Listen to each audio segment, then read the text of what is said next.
Hello అందరికీ. Sunday వచ్చేసింది. ఇంకా స్పెషల్ ఏముంటుంది? Bagara rice, chicken curry.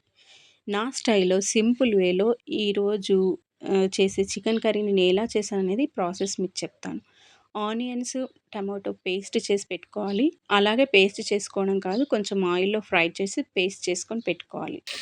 నేను ఇంక ఎలాంటి స్పైసెస్ యూజ్ చేయకుండా చాలా సింపుల్‌గా చేసేస్తున్నాను. ఇదే వేలో నేనెప్పుడు చేయను. ఒక్కొక్కసారి నాకు ఏ రకంగా నచ్చితే ఆ రకంగా చేస్తాను. గోంగూర చికెన్ చేస్తాను. ఒక్కోసారి ఓన్లీ కొబ్బరి పొడి వేసి చేస్తాను. అసలేమి వేయకుండా చేస్తాను. నా స్టైల్‌లో నాకెలా నచ్చితే ఆ విధంగా చేస్తాను. ఈ సండే మాత్రము ఈ విధంగా చేశానన్నమాట. నేను పక్కన మ్యారినేషన్ చేసి పెట్టుకున్నాం కదా! అల్లం వెల్లుల్లి పేస్టు, పసుపు, ఉప్పు, కారం వేసి మ్యారినేషన్ చేసుకున్న చికెన్‌ని మనం ఇందులో వేసుకోవాలి. అలానే వెంటనే దాన్ని మనం ఇంకా వాటర్ ఎయకుండా మనం వేసిన ఆయిల్ అనేది పైకి మనకు కనిపించేంత వరకు దాన్ని మనం అలాగే ఉడికించుకోవాలన్నమాట. ఉడికించుకున్న తర్వాత నేను పేస్ట్ చేసి పెట్టుకున్నాను కదా! ఆ పేస్ట్‌ని వేసేయాల. వేసి మంచిగా కలియబెట్టుకోవాలి.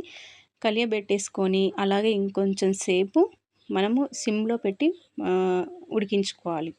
ఉడికించుకున్న తర్వాత ఆ తర్వాత మనం ఎంత సరుకు సరిపోతుందో అంతవరకు మనం వాటర్ పోసుకుంటే సరిపోతుంది. ఇందులో నేను ఇంకేమి వేయలేదు. నేను ఓన్లీ చికెన్ మసాలా ఒకటి మాత్రమే యూజ్ చేశాను.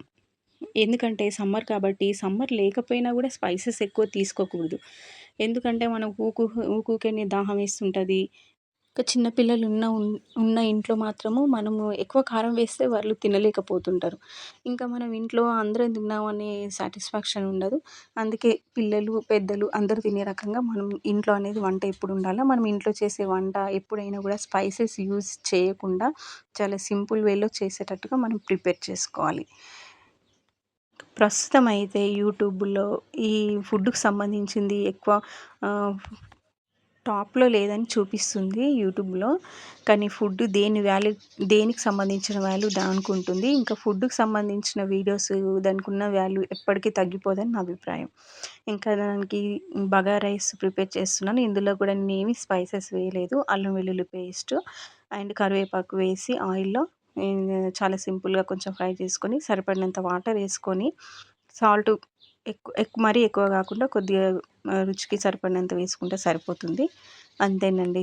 నేను ఎక్కువ స్పైసెస్ ఏమి యూజ్ చేయకుండా చాలా సింపుల్ వేలో నేను చేశాను. చికెన్ అంటారా, ఎవరికి నచ్చినట్టు వారు చేస్తారు. నేను మాత్రము ఒక్కొక్కసారి ఒక్కొక్క రకంగా చేస్తాను. నాకు వంట చేయడం అంటే చాలా ఇష్టము. ఎందుకంటే నా చిన్నప్పుడు 6థ్ క్లాస్ నుంచి నేను వంట చేయడం నేర్చుకున్నాను కాబట్టి, ఇంకా ఏది ఎలా చేయాలనేది నాకు చాలా ఇంట్రెస్ట్. వంట చేయడం అంటేనే నాకు చాలా ఇంట్రెస్ట్. లాస్ట్‌కి అయితే ఇంకా ఫుడ్ అనేది మొత్తం కంప్లీట్ అయిపోయింది. నేను చేసిన కర్రీ లాస్ట్‌కి ఇలా వచ్చేసింది చూడండి. ఈ ఇంకా లెగ్ పీసులుంటే మా పిల్లలు నాకని కొట్టేసుకుంటారు. అందుకే ప్రతిసారి మా ఆయన 2 లెగ్ పీసులైతే కంపల్సరీ తీసుకొస్తారు. టేస్ట్ మాత్రం భలే కుదిరింది. మీకు నచ్చితే సబ్స్క్రైబ్ చేసుకోండి.